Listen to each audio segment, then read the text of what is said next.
And a big aloha. I'm Cindy Paulos, and this is Talk Story, the longest-running talk show on Maui. I've been doing this on Tuesdays for 30 years, and over the years I've had the pleasure and honor many times to talk to Kimokea. I think in the old days it was Bully. When I first started seeing you back then, it was Bully. I'm really honored and privileged to be here this afternoon with you, Cindy.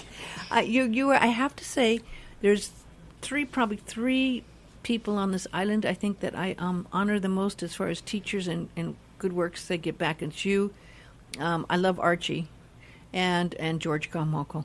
And you're my top three heroes on this island. No, they're all legends, and both come with a really great history of Archie being a really waterman and a great big surfer, and he also has been affiliated with the Hokulea and the Polynesian Voyage Society, and he did several of the lakes. And we want to thank all the guys who did the worldwide voyage. You know, it was quite an undertaking, and Archie was part of that undertaking. And Snow was Snake Ahi, and both of these gentlemen were in its original part of the development of Polynesian Voyage Society for the Maui people. So, and there are others, but especially Snake Ahi, who's been there for every voyage since 1976, you know, and Archie himself too. So our hats off to them, and we're so happy that they're safely home and be able to share what has happened with the Polynesian Voyaging Society around the world. Well, also with us today, I'm very happy to have Keahau King. Hello. Aloha. Aloha. I'm going to go Facebook Live here because we're going to talk about a great event that's coming up. And this event is really special. It's this coming Friday night happening.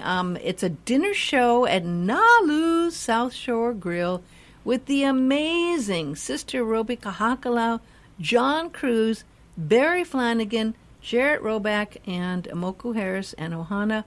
And boy, what a great lineup. And it's going to be also a dinner, right? Yes, a dinner, Hawaiian buffet dinner with definitely awesome entertainment and some hula dancers there.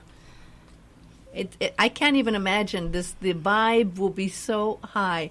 I've been a fan of Sister Robi Kahakalau ever since I heard her first album. And I have to say, she's got this great voice, Hawaiian style, right? Yes. And all that, all the great stuff she's done is amazing. And we want everybody to know that she, making a preview with us, and she hasn't been here for a little while, so we're so excited to have Sister Robi here. Yeah. And everyone else on the lineup, Moku Harris, Barry Flanagan, Jared Roback, and Jon Cruz. So we have definitely a great lineup, guys, so please come and this event is really made for the Hawaiian Outrigger Canoe Voyaging Society, and particularly I'll let Keahau describe that, because this is about Wahine o Moana, and they've come really a long ways to voyage with us, and I'll let her share her experience and how this come about and what we're doing with Wahine Moana. Well, absolutely, because there's a big history here. And I just have to say, before we go full on with you, is that Kimokea is a legend, and I don't know how many thousands of people you've worked with in canoes over the years. It's been at least 30 years. Maybe how long? Yeah, at least 30 years. And Hawaiian Outrigger Canoe Voyaging Society now in development 15 years now. Wow. And I just recently returned this past Monday from London, and we have 5 canoe clubs in London. Wow. And so I stay with United Kingdom Outrigger Canoe Club, and we had a long-distance race over 15 miles on the Thames River. Wow, that must have been historic. The vibe must have been amazing. I bet people were lined up all along the way, waving and everything. Yeah, it was pretty epic, because to have our canoe on the Thames, and we had a total of 12 canoes racing in this particular race, and everybody alongside, of course, cheering us on and everything else. So, and amazing to have our outrigger, Hawaiian Outrigger Canoe in London, England. Well, you know what you just told me, and I wasn't aware of this at all, is that you have canoes worldwide now. I mean, you even have them in Czechoslovakia, which, like, really, and all around the world. You told me that your dad was from Prague, and we actually have the Mirage, which was Karel Tresnek, who is the founder of the Making a Canoe Mirage, and he made the Mirage a three-piece in Czechoslovakia because the only way to ship the canoe around the world. Wow. And he's actually moved back there, but he was making the Mirage in Oahu. And we also have the three-piece Bradley canoe, which has been made in Brazil. You know, so the canoes are made in different countries. And some in Australia, too, huh? Australia, too. The Mirage is made in Australia. Wow. So, you know what? You're reaching a few pebbles started here in the stream, in the ocean, and they have spread around the world with canoes being the way to do it. And you know, you have always honored the women. The Wahine have always been a part, and a very dedicated part of the canoe associations, Yes. right? Yes. When did you begin with being involved? I'm really just a newbie to paddling. It's been about 5 years almost now, but with this group of women, very new this past year, we've started with myself and then my friend, and now we're up to about 36 women here, large. And really what it was a group of women coming together, and I wanted to provide them the opportunity to see all different aspects of paddling, whether it was recreational, voyaging, racing, competition-wise with regatta, and just many different views of paddling. But most of all was really to provide them the aspect of culture of the paddling first before anything else. And that is what inspired me in that. And through the paddling, you see so much value and purpose that we can reflect upon on the water, the same that we do on land, how we live our lives. And so I like to kind of view that way when you have, 6 different people, women in our case, coming together to really find that perfect melody or that harmony on that water to connect with all of the elements, with the ocean, with the wind, with all of the great elements out there. It's pretty astounding, and I've got to say, I have women who's never touched the water, never paddled before, now can't wait to get back in the water. They're in need of it. I like to look at it as a way of healing through paddling. And so, we have women that are just like me, it's consumed them now. It's become a great addiction, a positive addiction in their life. And so this right now here is just a means to try and build our funds. And we were looking to fundraise to purchase a new canoe for ourselves to, like Uncle Kimokea, travel from island to island and voyage and just see the many, many wonderful things that paddling has to offer. And I don't think that anyone will know until you get in the canoe yourself and you do it yourself. And there's a lot of work and dedication. You get those people out there early in the morning, don't you? You've always gotten them out at sometimes It's right best at dawn. time for us. So we get out, like this morning, we were out there at 5 a.m. And actually the group gathered up at 4:30 to take the canoes from Kihei down to an event we had at the Kealani Hotel with a special group called Lenovo, and they're a technology company from all parts of the world. And we went down there to do event with them, a couple races, and share the culture. And at 4:30 a.m., Kihau and her women came down to take 2 canoes. And then we also had another guitarist. So can you imagine that? We had a total of 24 women this morning moving canoes from North Kihei all the way down, paddling in the full moon about to set for the day. Wow, magical. And going out in the silhouette and paddle all the way down to the Kealani Resort. So wow. you gotta give these ladies a really a great applaud of what they're doing. So just imagine that last year Keahau and several women paddled with Uncle from Hilo to the north side of the island of Mokukeavi, Waimea, Kohala area, down to Kihei, and then on to Kona. And it took the ladies 23 and a half hours to be in the canoe doing a 1 hour on, 1 hour off.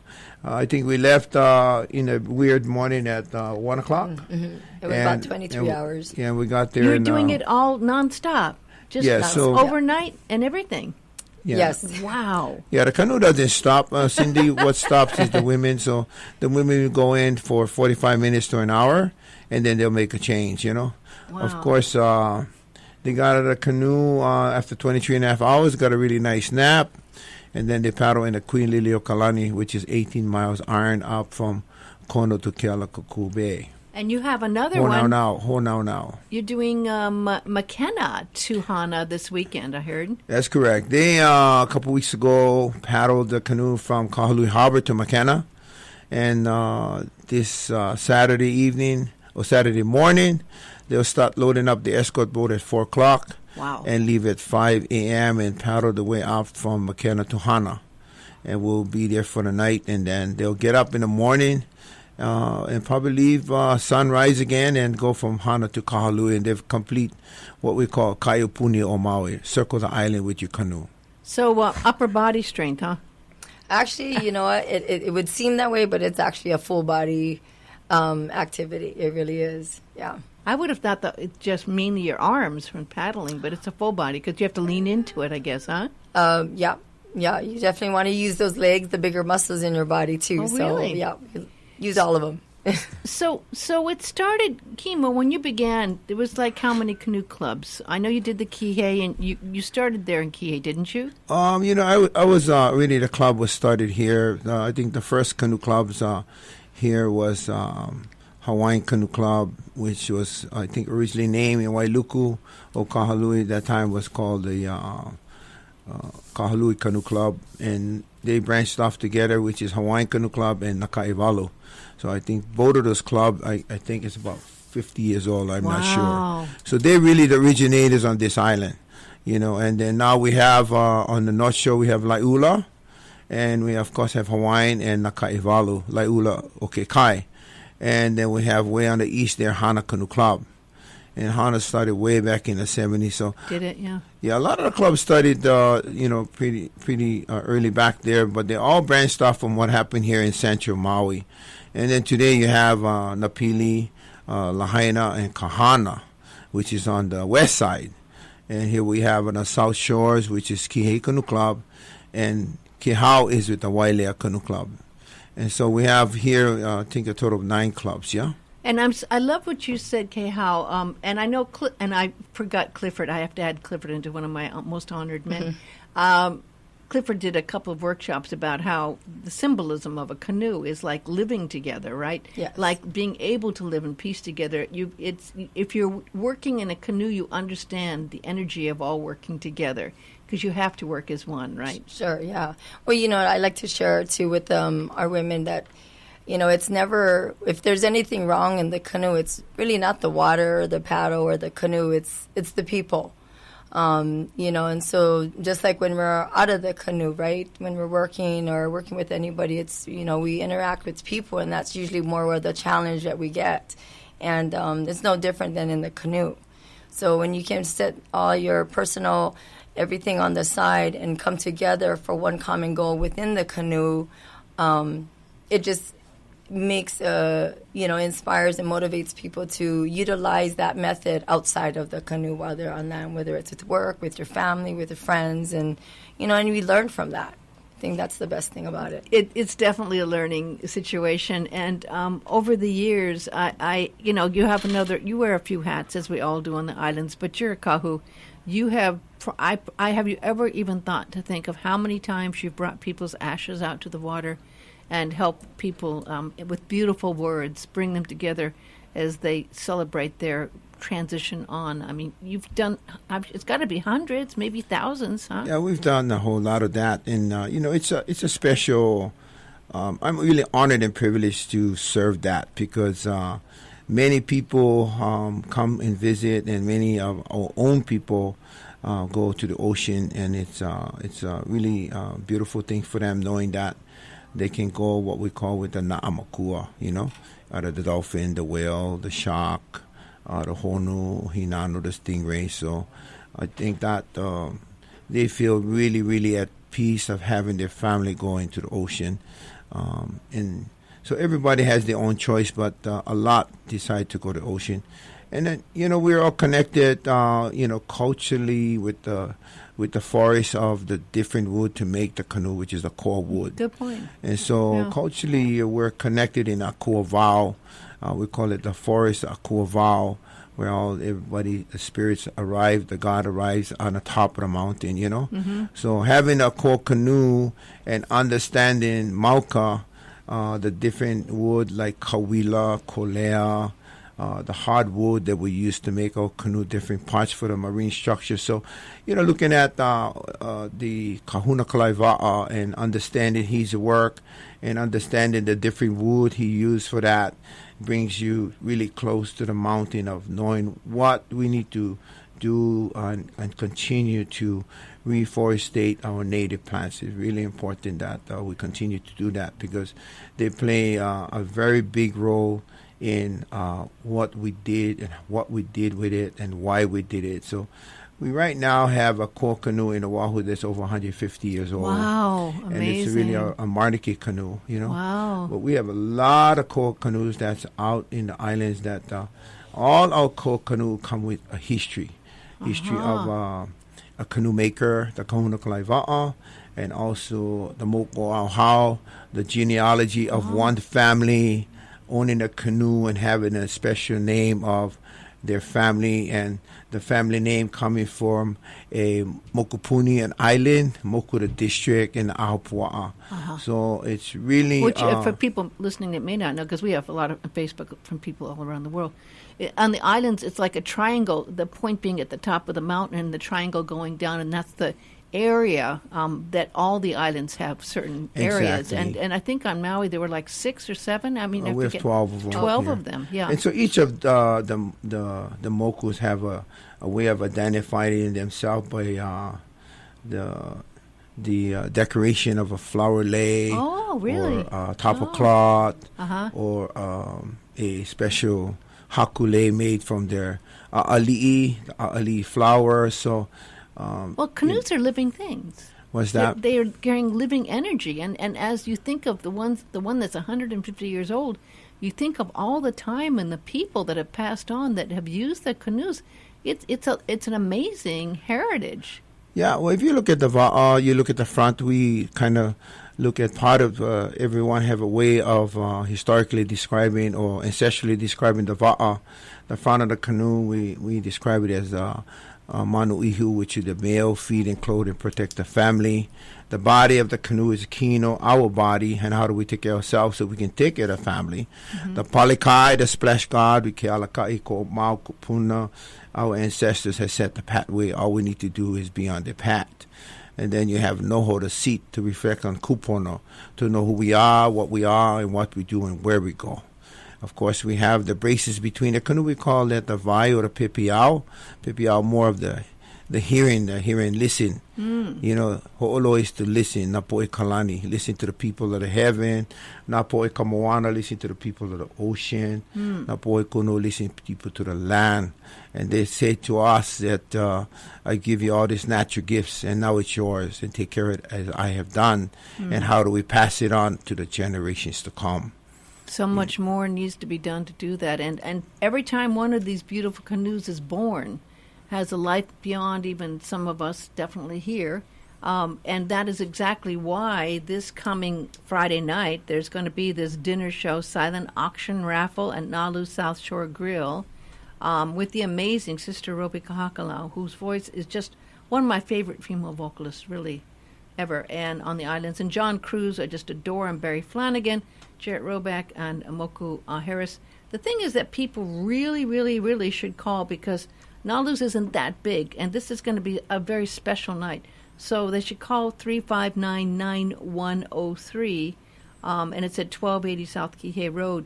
And I know you're here now, so that's your number, so maybe they won't be That is my number, yes. You can leave a message. Yeah, I've actually cleared out my message for that. So they can call me direct, reserve ticket sales for that as well. And, of course, if they want to make a personal donation, they're welcome to do so as well.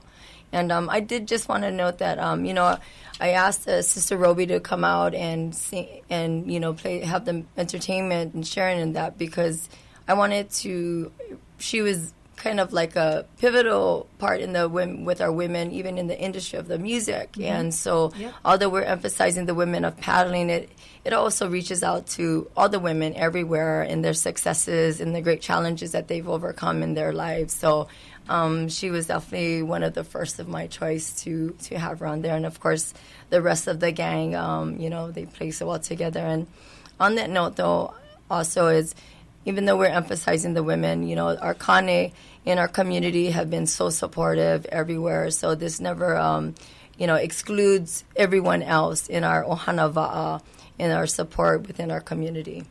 That's so true.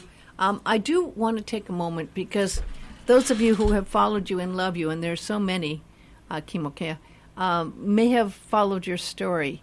And as I say, you're kind of legendary in the canoe world and have done so much. But here's a person, you, who is so in tune with the ocean and so aware, but you had a life-changing experience on the water.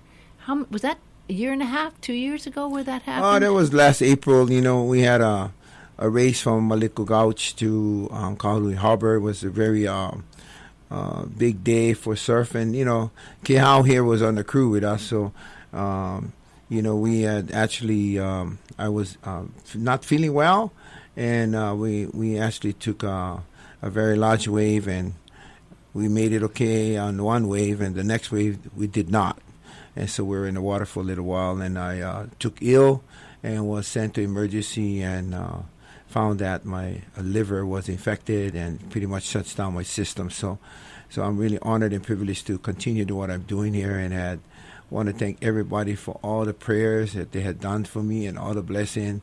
And many people have done that, and prayers are very powerful. Yes, they are. And they actually saved me, and that was very epic for me to be in London, and them taking me to the church that they prayed for me a year and a half ago. Oh, they prayed in London as well, all of your family, your big ohana. Yeah, prior to that, early April, or just April making a year, I was in Japan, and they showed me the church that they prayed for me also. And Isn't that amazing? They said it was really tears in the eyes to see me kneel down, and 1 year ago they were kneeling down praying for me. And so I thank everybody in the world, and especially everybody here home in Maui that was so concerned and prayed for me every day. So mahalo. Mahalo ke akua. Yes, mahalo ke Yes. akua, na amo kua na kupuna, and na oha'a no kawa'a. This was something that really was serious. I mean, you're saying it very matter of fact, but you were in the hospital for a while. I got in the hospital April 1st, April Fool's Day, and it wasn't until April 3rd that they had some serious things with me, and I was in a coma since then until April 22nd. So I was in a coma from the 3rd to April 22nd. So I do believe, and I've seen this happen with prayers, and I know that you were willing to receive them, and part of you knew that. I didn't know that you were in a coma for 20 days. I was not aware that you were in a coma. I knew that it was serious, but this is the first I've ever heard you were in a coma. So during that time, where were you while your body was resting? Everybody asked that question. That's Cindy, you know, and it's really a strange thing because many things goes on in your head, you know, and definitely was the canoes in my head, and many things went on, but it's a thing that your mind just drifts away pretty far in what you want to do, you know.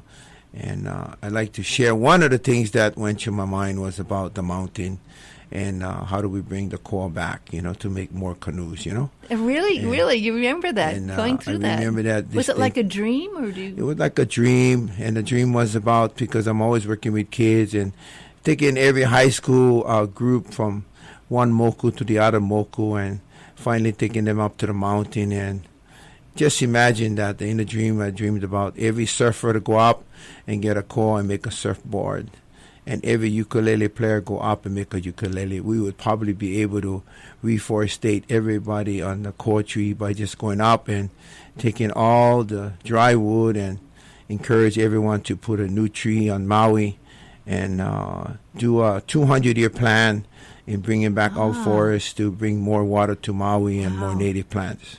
200-year plan. Now, of course, we know Jon Cruz's beloved Keahau is working with reforestation. Correct. She's been up there working hard on doing that, and every little bit of that helps. I mean, because, you know, it takes time. It doesn't take that long to bring a tree down. but it takes a long time to grow them back. Yeah, we have that happening. Prior to that already, Wahine is a great project, and Life is a great project up at Hawaiian Homes called with Walter Kanamo doing Life Living Indigenous Forest Ecosystem. And of course, we have our own Haleakala National Park, Nature Conservancy, and Maui Nui, Malama Maui Nui. And then we have the West Maui reforestation of the top, and also the east, and the watersheds that we have on the island. So everybody's doing everything they can do, and even in when we think of what's happening, it's changing. We're starting to see some weather patterns change from Ko'olave as they start to even try to do reforestation on Ko'olave now too. Yeah, even you look back at what they started and what's happening, with Ko'olave Island Reserve Commission and PKO, Protect Ko'olave Ohana.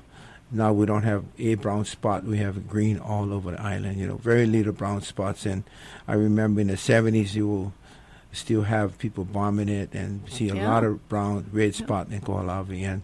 And they've done a wonderful job, and very challenging time for them to continue to have funding and everything else. So it's really great that we can see that from Maui now.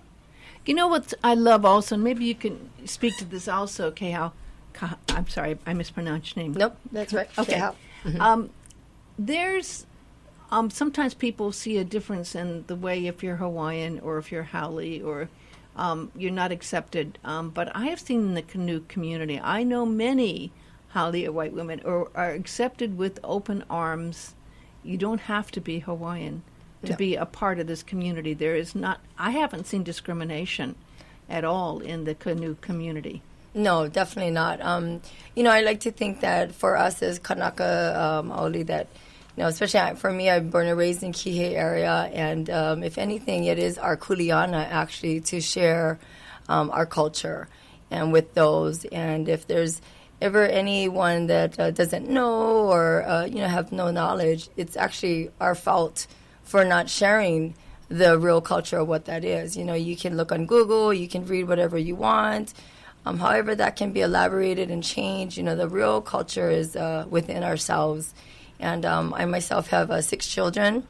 And You have 6 children? I do. Oh, I should have them. You stand. You're in such. You got to stand up, people. You're in great shape. My gosh, I guess that's an example of the best way to stay in shape. Paddling. My gosh, that's amazing. I would never guess you have 6 children. And when do you have time to do canoeing with 6 children? Well, they paddle too. Okay. Most of them paddle too, and and they're all doing their cultural thing. One of my daughters dance hula, and anyway, but. I share with them and I tell them, the minute you stop doing that is the minute our culture dies. So in order to continue to do that, you have to do anything you can, culture, whether it's paddling, dancing hula, weaving lohalas, doing leis, whatever you want to. And definitely to continue on that, I think, mo'olelo is the perfect way. I grew up on mo'olelo, always wondered why Grandma told the same story over and over. Well, now I realize why. And she did that for a reason.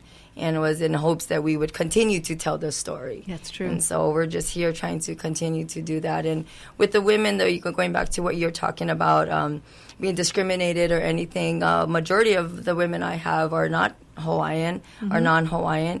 And, I never thought to even think about that unless somebody brings that to my attention. And we are all together as equal. I don't look at them as any different. And these women have just as much deserving to know this culture as I do. And the better they do, the more value that they can get back from, it's just a win-win situation with this. So I embrace all of the women that come, whether you're an athlete, a non-athlete, or Caucasian, Asian, whatever you want to. You just have to be able to get up early in the morning. There you go. Which I like doing. Get a little wet. So speaking of getting a little wet, I didn't realize you were in the canoe with Kimokea when that accident happened. Yes. And it's not considered to be a difficult, out of all the different canoe races and participations you've done it. That one's a pretty simple one. Going from Liko Gulch to Kanaha is considered to be kind of a fun little easy cruise, right? Definitely, yes.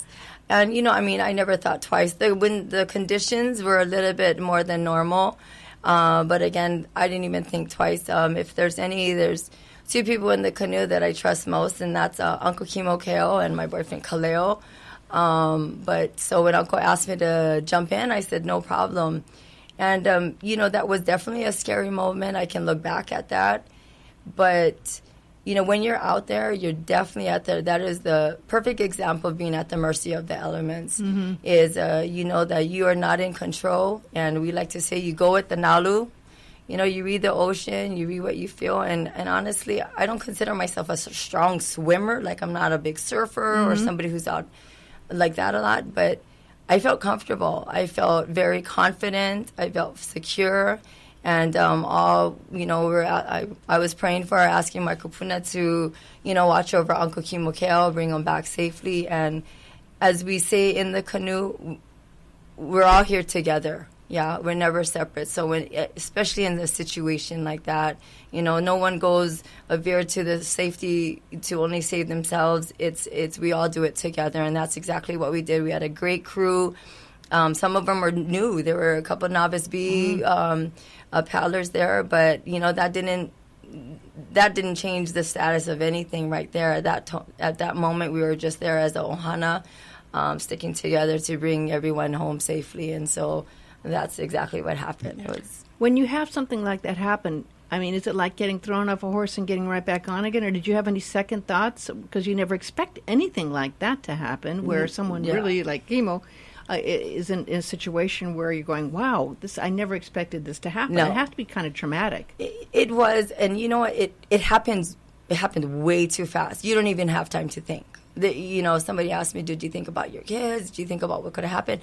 I said, of course, there was a brink second that I did, but you don't think about that. For me, immediately survival mode kicked in, and praise God for that, because, I'm not out there on the ocean in this kind of waters all the time. So that was my first incident, being in such conditions, and I was told that was what they call extreme conditions, and I told myself I don't really care for helicopters. That was the first time I actually went in the helicopter. Oh, the helicopter came to save you? They pulled you out of the water? Yeah, and I have to say that was kind of maybe scarier than the accident at one time. But, I went back out there. We did another race, and I really took a drive, looked at Maliko to see how I would feel. And I definitely wanted, if there was a fear, I would definitely wanted to overcome that fear.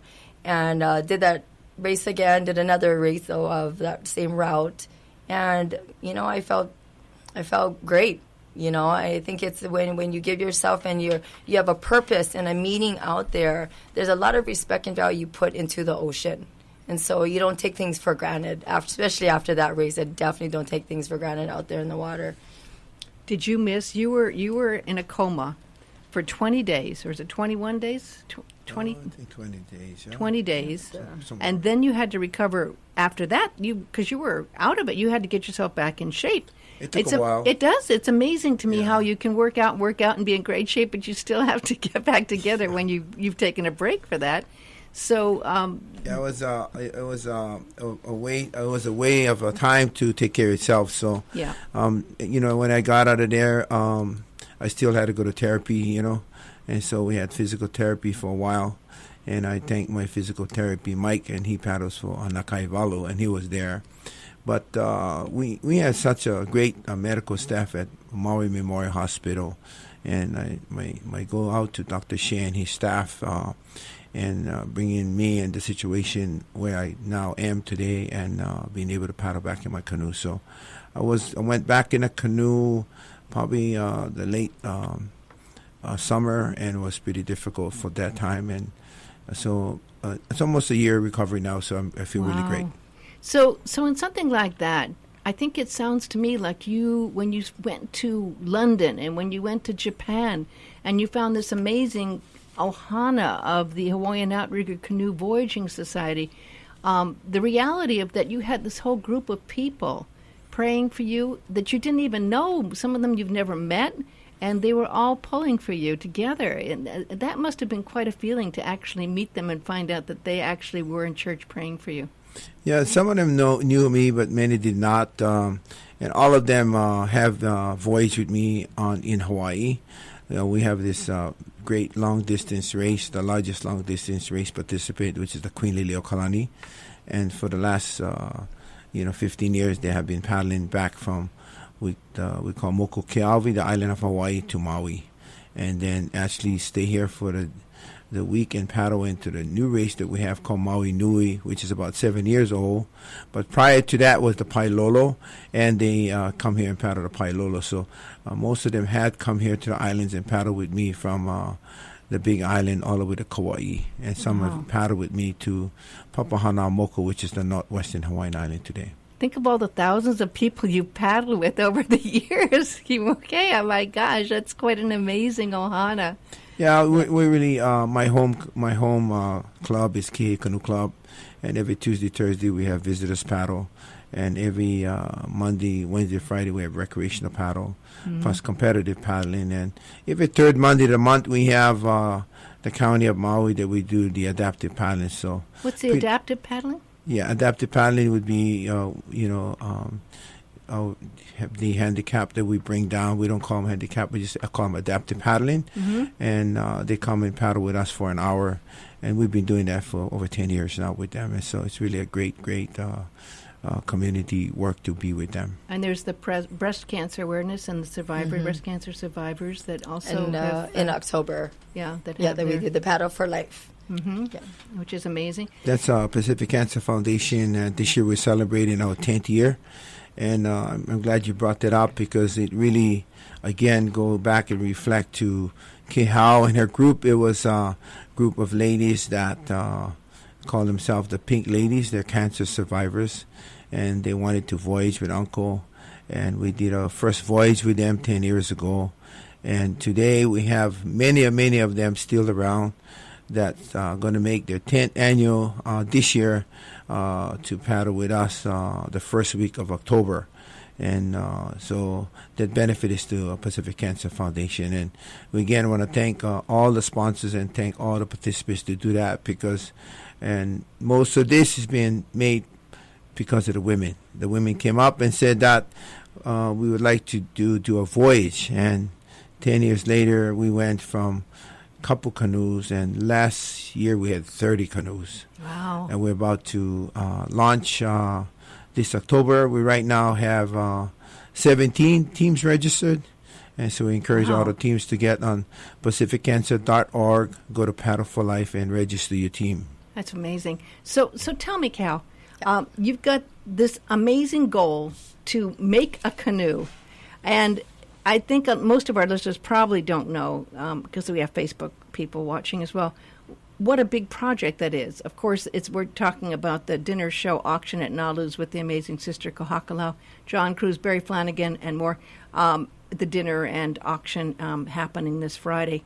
You have to call Nalu'S 3599-103. But once you get the funds, and it takes a lot to make a canoe. It takes a lot. How much money do you need to raise to make a canoe?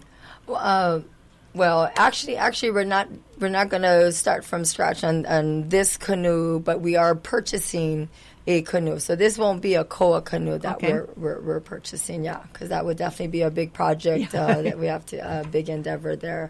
But nonetheless, it's for the same purpose, and to get a 6-man outrigger canoe for our women to travel and go from island to island and voyage, and just to have that accessibility for our women and to showcase. Well, canoes are expensive. They are. Yeah, Keahau and her group, which is the title they've just made for this event called Wahine, Moana, the Women of the Sea, and they're looking to purchase a Bradley Lightning, and the Bradley Lightning costs right now, I think it's $17,000. Wow. And if they're to get a canvas with that, it'll always cost them close to $20,000 to get a brand new canoe. And the Bradley Lightning is a special boat because it can cross the channels and have a beautiful canvas on it, and the Yako and Amas, and it's a very sturdy canoe. And there's other canoes, but they have chosen to get a Bradley Lightning. So a Bradley Lightning will cost them close to $20,000 to have this delivered to Maui. So it'd be really great that you support the event. You support the now Wahine, Moana, the ocean, the women of the ocean, and more so what they have already done. And it's just not Keahau's group only, but throughout the state of Hawaii, our women is paddling the Wahine o Kihei, they're paddling that. They're paddling the Pailolo. So there's not where we, the male, have paddled that they're not paddling. They're paddling every race or every distance that we've done. My original voyage that started off, which was called Northwestern Hawaiian Islands, they did not have a name for it yet. They call it Namokupuni Nakupuna, the Elder Islands of Hawaii. And joining me on one of the first voyages, what a female, Donna Kahakui. And Donna Kahakui paddled a one-man canoe from island to island all the way up to Kauai. All by herself. All by herself. And since then, many have done that, Wow. But just look at our own women here. Somebody like Lauren Spalding, she paddles the one man to Molokai, just like it's going backyard of Kahului Harbor, Wow.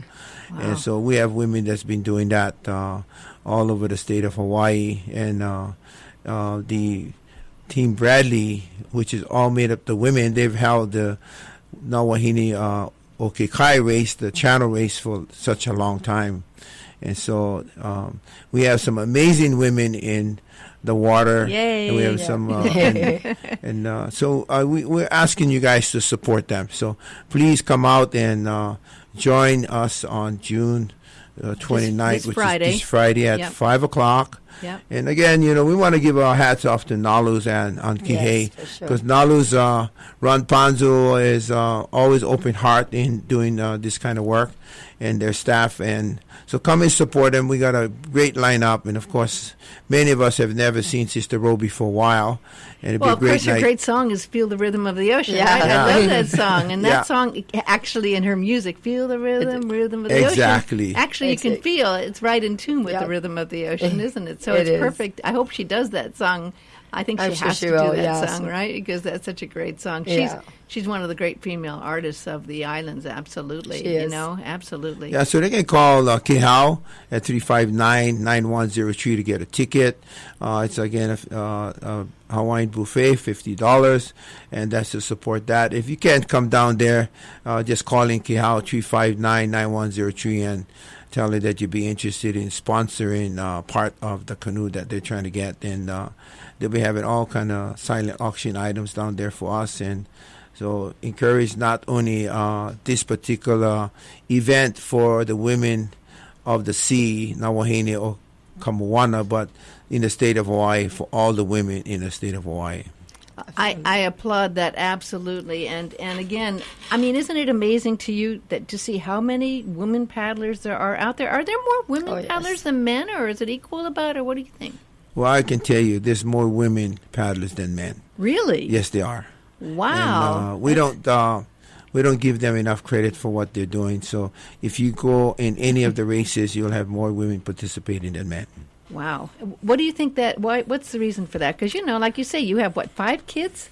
I have 6. You have 6 kids, and I can't imagine trying to raise 6 kids and getting out there at dawn also, and trying to also keep That's the canoe probably the only time I can do that. That's fine. But, I don't know why that many women. To be honest with you, my inspiration first started with a group of men from Wailea Canoe Club. And really what I admired about them was their discipline and their commitment that they put into what they did. Of course, they do a competition, and they're just road known for what they do. But that kind of started for me. So as a mom of 6 children, I felt I needed discipline in my life as well, not me just being the disciplinarian in my household. And I saw that, and so I admired the men. So they actually really motivated me to kind of do that little push. And then as I saw it, I kind of wanted to build a group of women to compete. And Akua had a different plan for me. And he didn't give me 5, but he gave me 35. And so, and it's just growing from there. And I think I'm really, really happy with his decision and his plans that he's made. And I'm just enjoying everybody's friendship, support. Like I said, many of these women come from all over. I've got someone that lives part-time in Seattle, actually really flies back just to paddle. Really? Yes. And Wow. so of all ages, I do have a young group of women, or juniors are what we call them. A couple of them are my daughters. How old are your daughters doing it? 16 and 17, but Gosh, we've got them you from all you look ages. fantastic. That's great. And, and so we have even had this young group of women who are out there doing the same thing that, our other women are doing. And we definitely want to kind of guide them and kind of open this up to them that, this journey that they're taking in their life is the same thing, a journey that they take on the canoe and reach the galaxies. Well, they are. Well, in a way, it's amazing because you're getting to see the legacy being carried on, I mean, and you have too. I bet you have people, Kimo, that you started when they were young, and they probably have kids now also who are now, right? Yeah, they do. It's really funny because I have early childhood canoe event that Kihei helps me with every Monday, Wednesday, Friday. We call them the Manini Cruise, and we now have paddlers who that paddle under me, and that now have children, and their children attending the activity with us at Ko'i'e local I'a, which is the fish pond in Kihei, right by the National Marine Sanctuary. Uh-huh. And I'll let Kihei tell you because I'm really... that fish pond's an amazing project. I've seen it because sometimes I'll have lunch at, Monsoon India there has that restaurant, and you can see it. It's right out front there. And it's so historic and it's beautiful, and you'll see the people taking, and it's like, if you think weed pulling's difficult, you're taking rocks from the bottom and putting the rocks up to make the big rocks, yes. Big rocks to restore the wall there, right? Yes. And, there's a lot of history there to, again, much value. But what Uncle was talking about with the Maninis is it's a early childhood cultural education program that we have Monday, Wednesdays, and Fridays, 8 to 10.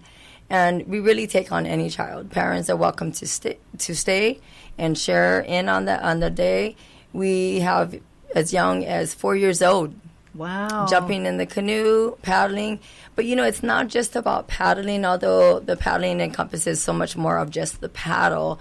But we take them back, we teach them chants, olis, protocol, teach them how to swim. We teach them how to swim with life jackets, and teach them some of the plants and about the coconut, the uses of our plants. I mean, just different things. Our culture is amazing. It's an amazing thing, and if we actually really open ourselves up to it and pay attention, it teaches us a lot more sometimes than the books. What have you learned? Offer. What have you learned, and how have you changed from canoeing? Well, I've definitely learned how to value my culture a lot more. Again, living in Kihei, Maui, we have a big family there, our Kina family that's been, raised in that area, and just with the movement of needing to work, being in the workforce, it's kind of taken us away sometimes, I think, of culture and just being busy. But like everything, we need to make the time, as much as we can make time for social gatherings and work, we need to make the time for those things to, take in. But really, culture is a way of life, right? It's not a sometimes kind of thing. You don't do it just to 8 to 10. You actually do it all day long. Mm-hmm. And so we want to just help people to continue that. So like with our Meninis, we teach them, even if you say one Hawaiian new word a day, just practice that. Okay, what's our Hawaiian word for the day? Imua. Moving forward together? Moving forward, yes. Yeah, we call it, word of day would be probably holomua. Holo is to go, and mua is to go with the most positive action, positive thoughts, positive work habits. For those listening that don't live on the islands, Imua is spelled I-M-U-A. To go forward, Yeah. And the reason for that, we want to make sure, like what she was talking about, early childhood learning, So as young as they are, somebody would come down there and they're holding a 24-inch paddle in their hand, and what can they really do, So for us adults is to make sure that they get in a canoe and do a technical training and move the canoe fast enough so they can get to the regatta. But as Mel says, she played a really intricate part with the Manini program we have this summer, early childhood learning. So all we can do is open to anyone still, or open to anyone. They just come down, and we'll be there Monday, Wednesday, and Friday at the National Marine Sanctuary, Hawaiian Island Humpback Whale, and sign up there. And at what time? At 8 a.m. to 10 a.m. And it's open to anyone? Open to anyone. That's and a wonderful gift. Really, what we want our early childhood program is that we want to teach them to see, to feel, and hear the ocean and we want them to possess their own Maui. So it's a great thing. Yesterday we had them harvesting the coral. Taking it with the buckets, put it in a canoe, take them back on a canoe, go back on a wall. And again, because they're little kids, we line them up with the coral and pass it together and teach everybody how to lokahi, work together, and put the rock on the wall. How's that fish pond coming? Oh, very well. Well, we've got a lot of support, and that it's such a great area, and it's ideal for family and for kids itself. And I see a lot of influx of families and young people bringing their young because they're toddlers. Yes, there. It's one of the common questions, Cindy. How is the fish pond coming? When are you going to finish with it? So it's a way of our life. So we have challenges with the environment. We have big waves. We've had tsunami. We have earthquakes. And all of this is an element that works against a wall of the fish pond, March 11, 2011, we all know that, about Japan having the largest tsunami. And 8 hours later, it came right here and affected all the fish ponds in the state of Hawaii. But the kupuna, or our elders before, did not quit. It was just a way of their life. They just go back and put the rock back on the wall, the pohaku. So we are always putting pohakus back on the rock, on the wall, and we'll probably not stop that. And funny, when we had the wall 20 years ago, everything was down. It's almost like building a subdivision, Cindy. If you build a subdivision, the people come. So putting the rocks back on the wall, the fish pond, we brought back the seaweed, we brought back the crab, the opihi, the puhi, which is the eel, the vana, which is a sea urchin, the loli, which is a sea cucumber, the aama, the black crab, the kohono, the white crab, the veki, the goldfish, the mullet, the moi, the o'eo. So 20 years now, we've gotten over 40,000 children. Wow. And we have a great impact on the environment, and we've had many challenges, like with the storm bringing the mud water and everything down. But the fish pond has been a great community project. But going back to this Friday's event, it takes a village to make a canoe, and it'll take the village to help na Wahine or Moana to get and purchase a brand new lightning. And so please come and support them. Again, call 359-9103 and ask for Kihei. And I want to thank both of you so much. We have only a minute left, so I'm going to close out the Facebook Live. Thank you, everyone, for watching. You can go back, and if you haven't seen it, it's at Cindy Palos, Facebook Cindy Palos, and see that. I feel so honored to have had both of you here in the studio to share your stories. I really feel like I've gotten to know you, and I'm really touched and amazed that at your story alone, that with 6 kids and now your daughter's doing it, that how beautiful that story is. And with Kimo, of course, I've known you for years, but I've never really had this much time to talk to you before. Mahalo, Cindy. So it's really a blessing to do this and have time to talk and share story and talk story. Call 359-9103, 359-9103. It's going to be an event to remember this Friday with Sister Robi Kahakalau, Jon Cruz, Barry Flanagan, Jarrett Roback, and I'm sure you're going to be there too as well, right? Both of you? Yes. Yes, we are. Mahalo. Mahalo. Aloha. Aloha.